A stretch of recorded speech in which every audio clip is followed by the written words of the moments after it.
Hello and welcome to Daily Reflection with Aneel Aranha. Today is the 26th of February 2018 and we're going to reflect on Luke chapter 6 verses 36 to 38. Jesus said to his disciples, "Be merciful, just as your Father is merciful. Do not judge, and you will not be judged. Do not condemn, and you will not be condemned. Forgive, and you will be forgiven. Give, and it will be given to you. A good measure, pressed down, shaken together, running over, will be put into your lap. For the measure you give will be the measure you get back." The Gospel of the Lord.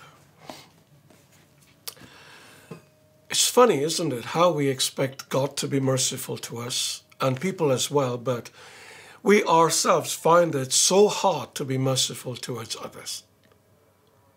I've often wondered why this is so, and I think it's because we like to play judge because it gives us a sense of superiority, a sense that we are better than others.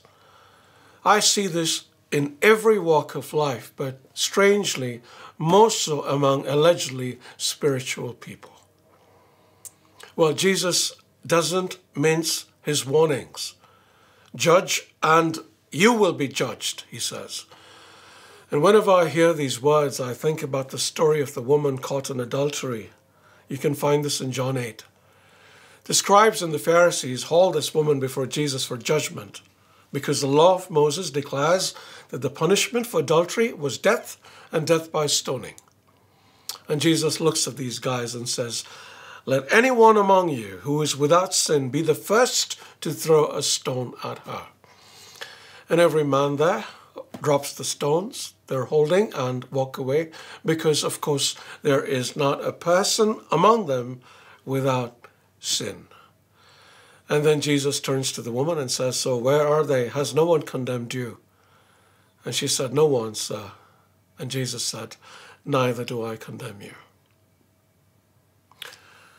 When the one person in the world who has the right to judge chooses to be merciful, how dare we, so needful of mercy, give ourselves the right to judge others? In continuation of his teachings, Jesus asks, "Why do you see the speck in your neighbor's eye, but do not notice the log in your own eye? Or how can you say to your neighbor, 'Friend, let me take out the speck in your eye,' when you yourself do not see the log in your eye?" Let us forget about other people and let us look at ourselves and ask God to rectify the things in our lives that need fixing. And you know as well as I do that there are so many things that are broken or wrong about us. And even as we do so, let us extend mercy and forgiveness to others, knowing that in doing this, we can expect mercy and forgiveness ourselves. Be merciful in forgiving people this Lent. God bless you.